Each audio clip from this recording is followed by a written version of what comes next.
morning and welcome to today's episode of the Sports Break here on RBNTV.tv. I'm your host, Renee Washington, and joining me, I carried him over from yesterday's NBA show. It's Jonathan Stroud. Back like I never left. I have brought him back. So yesterday we were talking NBA news. Today we're going to dial it back a level and talk all this college scandal that's going on messy. In the NCAA. It's very messy. So before we start, let me preface it by saying, please bear with us because it's very detail heavy. And I know I don't want to say the wrong thing, but there's a lot of facts out there and a lot of investigations still going on, things that are not final. So we have to talk about what's going on in NCAA with basketball. The FBI has gotten involved. It's not just an NCAA investigation. They are investigating all basketball teams to see if they have been involved in some scandals with bribing players by giving them thousands and thousands of dollars. And as of now, we have heard that there have been 10 officials arrested and charged, 4 of them being assistant basketball coaches, and University of Louisville head coach Rick Pitino and the athletic director are both under investigation, have been laid off at this point, or on unpaid leave, whatever the proper term you want to use, but borderline about to be fired. And so right now the investigation is still going on. They're uncovering years and years of dirt. Oh yeah, it's about to hit the fan for real. Pitino, who has 12 lives, I think he's expired all of them at this point. You know, he escaped the whole escort situation last year. Really didn't, because he was going to get a 3-game suspension this year. Right. But yeah, it's not looking good, and I think this is just the tipping point of what's going to be happening and what's going to go down here.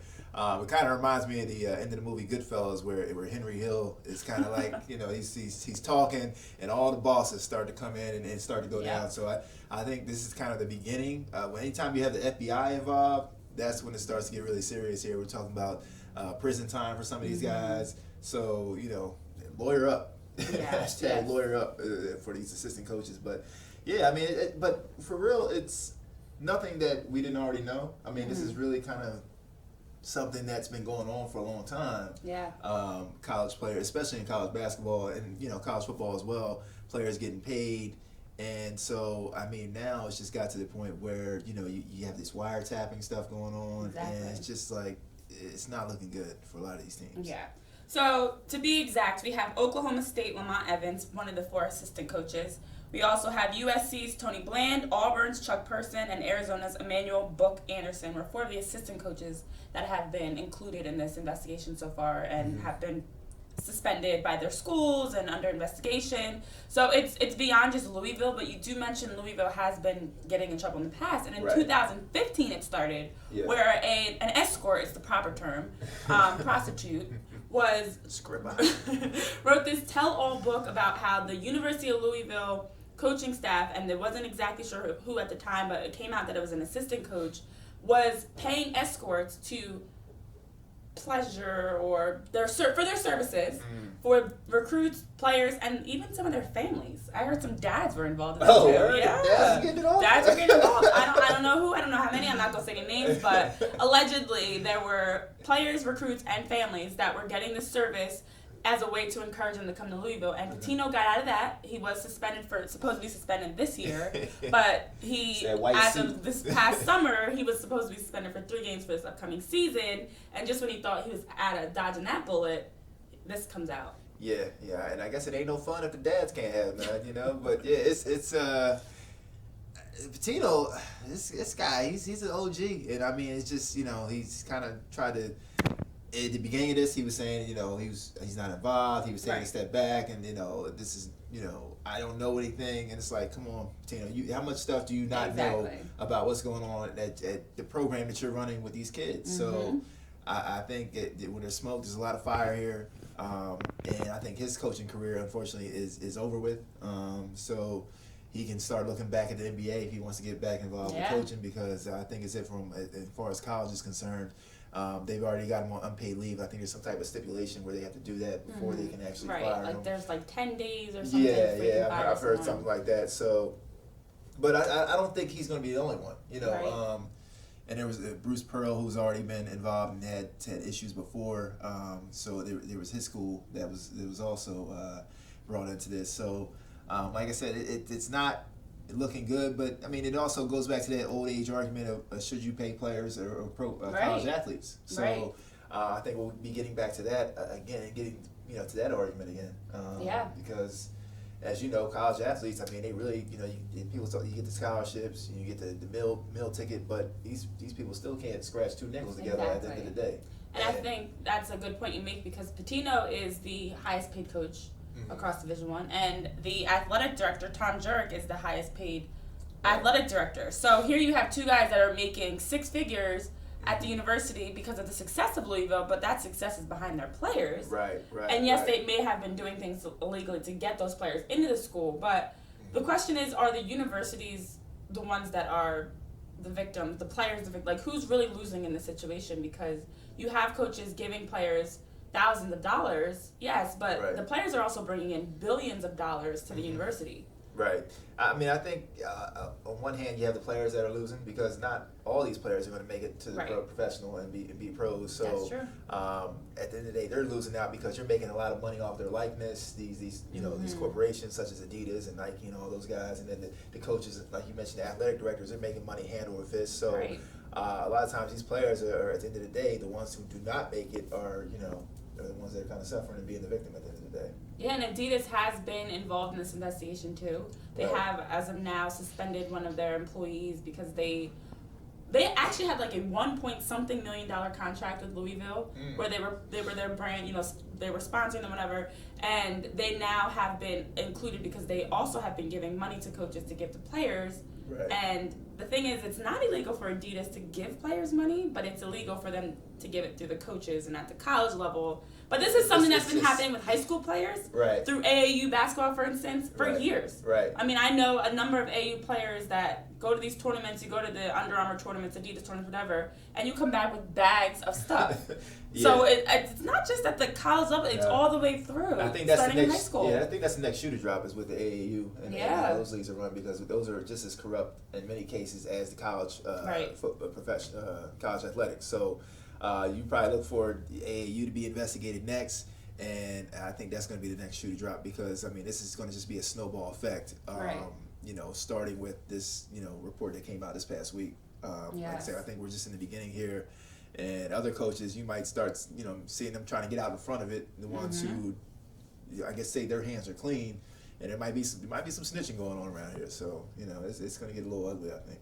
Yeah. Oh yeah, definitely. And the hard thing is, and this is probably or partly why the FBI was brought in and not just an NCAA investigation, is because there are so many things covered up. Right. Like schools even have people they send out that don't work at the university, and this is off the record. Obviously, I'm no expert on any of this, but stories and reports have indicated that there are almost like agents. Right. So you don't work at the university, but you are affiliated. Like, I know you, and I'm going to send you out to an AU tournament and have you talk to this player for me and slide them something.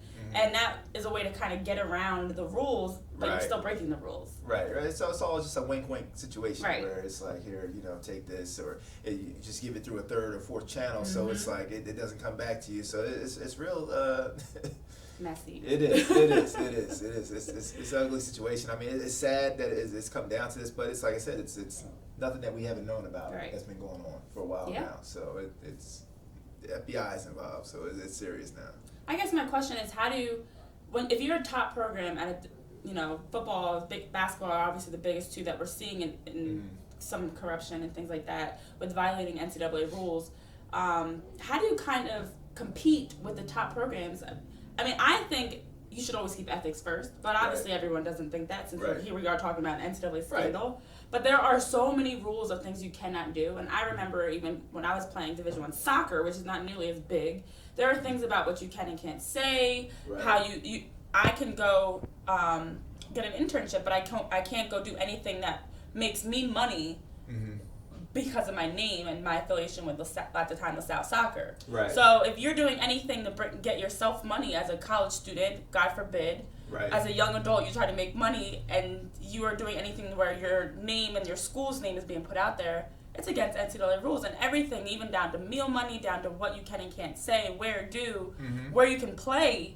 All those things. Yeah, like the YouTube page. We were talking about that. Like the one guy who worked, what school was it? University of Central Florida. Yeah, he had a YouTube page. He was generating all these likes, and he was basically, generating some revenue off of it.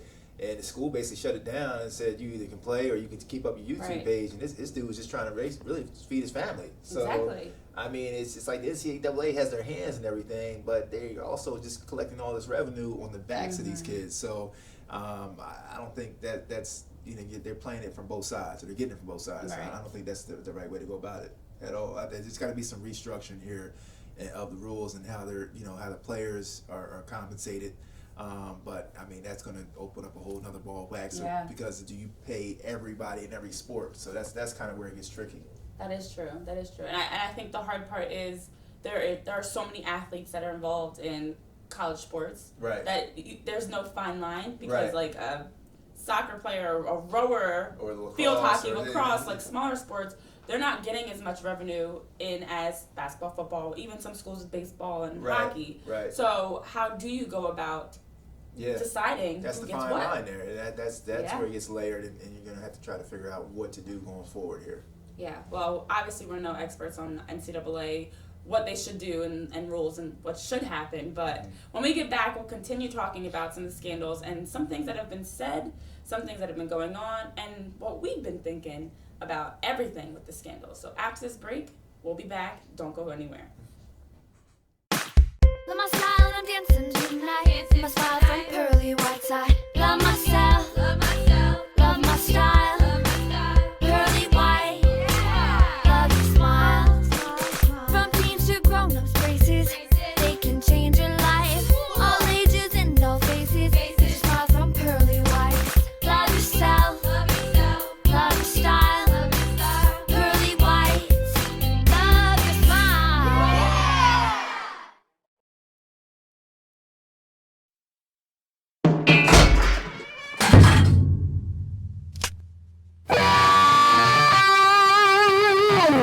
For independent living for seniors age 62 and over, People Inc. offers safe, maintenance-free apartments across Western New York. The affordable rent is income-based. For more information, call People Inc. Senior Living at 817-9090. In a world where bankers have lost all interest, where robots and fat cats rule our fortunes, one woman will stand up and strive to do the impossible. Be treated like a person. Friends and neighbors will join her quest. Ordinary people will band together against the forces of corporate greed. And together they will form Philadelphia Federal Credit Union, already in a neighborhood near you.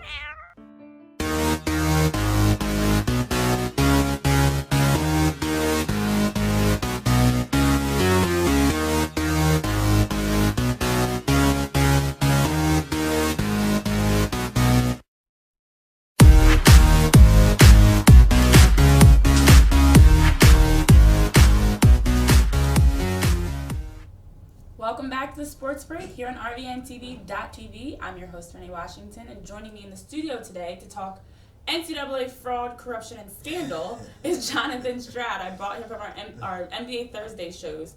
And we have been talking about how the FBI has been secretly investigating some NCAA schools for like 2 years, they said. And they've been looking at things like bribery, corruption, scandals. And we talked about Louisville and Pitino and everything he's under investigation for, as well as some other schools and their assistant coaches. But moving forward, how can we get the Division I schools specifically from corruption? I mean, there's a quote, and it's from 35 years ago. In an interview with a former Notre Dame coach, Digger Phelps, he said at the time, this was, again, 35 years ago, he told the New York Times that during the Final Four in New Orleans, the going rate for big-time recruits at the time was $10,000 for basketball players, $20,000 for football players. And since then, that number, and the NCAA has actually almost agreed, that number is in the six figures now, where you're giving players 6 figures of money to play, paying them to play for you. Right. And that's going to their families, that's going to their pockets. Right. So here we are now dealing with the scandal of the FBI uncovering all this stuff. What will it ever take to get rid of corruption? And I don't think you will. It's a secret society. All they ask is trust. I mean, I think that, we're going to see what shakes down with these assistant coaches and basically, I guess, how far they're penalized, because I think that'll go a long way to other folks saying, well, hold on, we might need to stop what we're doing now. I'm not trying to go to jail over this. So I think that's going to go a long way to seeing how far this corruption and how, how long it lasts. But for me, I don't really see it stopping. I think they're just going to find more creative ways of going about this. Right. Having a couple more hands involved so that it doesn't tie back to the individual, and not being so blatant with it. But I just think because there's so much competition in recruiting these players, these schools. We were talking about smaller schools who can't even compete with a lot of these larger schools and what they can open up their pocketbooks and offer these players. So, I think for the smaller schools, they're actually saying yes. Let's get these people because now we can almost have an even playing field. So, but for the time being, I don't really. I mean, it might halt now just because of what's going on and just how much is circulating and everything when you get the FBI involved. Yes. But for the long haul, I don't really see this changing until they come up with some type of systemic changes that works out for both the players and the NCAA. Right. There's got to be some type of middle ground where they come to, because right now, as you see, it's been a flaw in the broken system for a long time now. Yes, and a big popular response that we see, and we saw it with Pitino with the prostitution scandal, once that started getting investigated back in 2015, was this "I don't know anything" response. And all college coaches have said, and I was a college coach at one time, they know everything going on. They know everything their players are doing. They know what's going on, and there's nothing that goes unnoticed. Right. So for them to sit back and say, "I don't know anything," and not only do they know everything going on with their team, college coaches know things going on with other college coaches. Yeah. They do have their own little secret society where they're sitting at tournaments and things like that, talking about things going on. So it is larger than just one or two schools, because there are more people that are involved in kind of keeping this under wraps and not really saying anything. Right. So right now the punishment is more like a paid leave, then maybe you fire them. So are stricter punishments like firing, maybe having the program stop playing or something? Yeah. Is that the answer?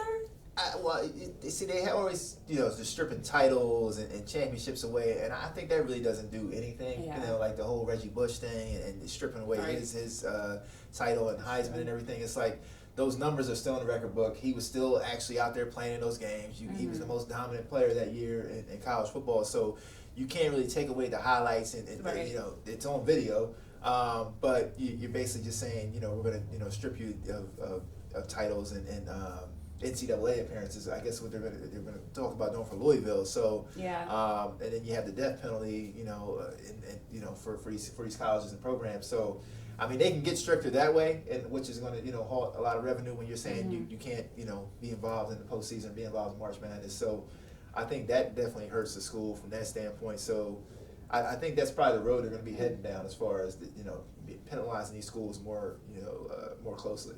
Yeah, I think you make a good point in that this is one of the biggest NCAA scandal cases we've heard, but the bigger one with Jerry Sandusky and Penn State years back, they took the statues away, they took their postseason games away, but we still saw Penn State football playing on TV week in and week out. Right. So the issue becomes when you have these issues of scandals or rape or whatever illegal activities going on, because there have been a lot. There's a lot that sadly goes on.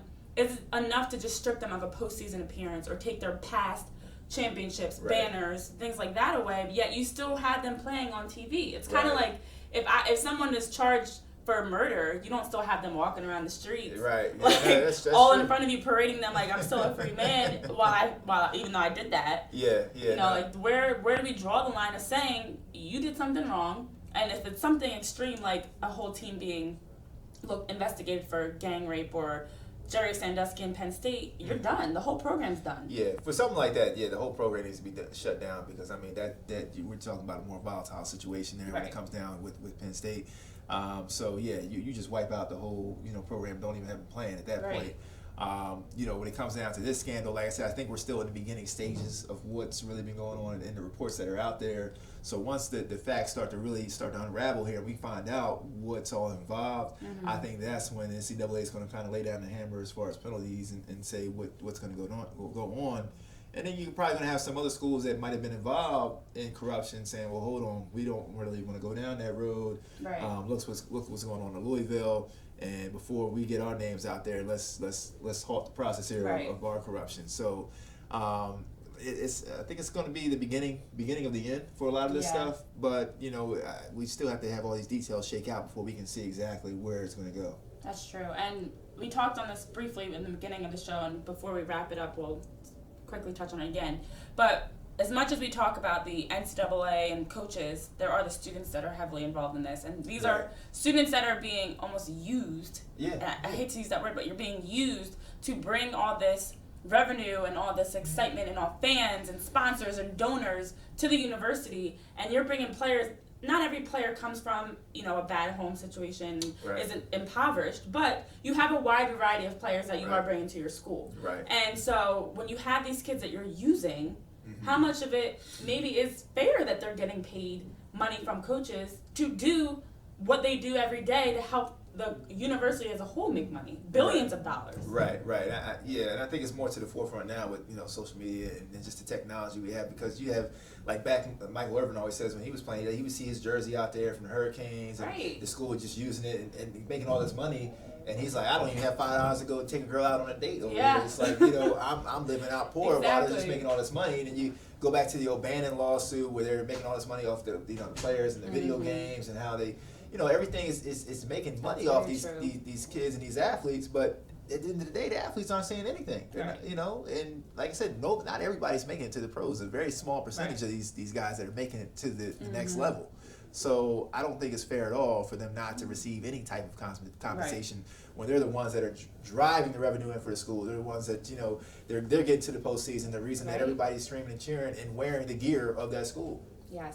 Well, we are sadly out of time. Before we do leave, I do want to say, I think this scandal, for as wrong as it is that they're bribing players to come to their school, will maybe open the eyes, or hopefully open the eyes of the NCAA as a whole to take a step back and say, what are we doing here that could be changed to make this better? Right. And for student athletes, again, it is a full-time job. You are basically a professional athlete getting paid nothing. You're putting in long hours. You're doing 2 days, 3 days, lifting, going late to class. You have early morning practices, late morning practices. You're traveling for games. It's literally a full-time job. Oh, absolutely. And you're not making any money behind it. Yet the university makes money on jersey sales and video games and all the fans and donors and sponsors that are paying to come see them week in and week out. So maybe it's a conversation that we'll be having later down the road about finally the NCAA has changed something.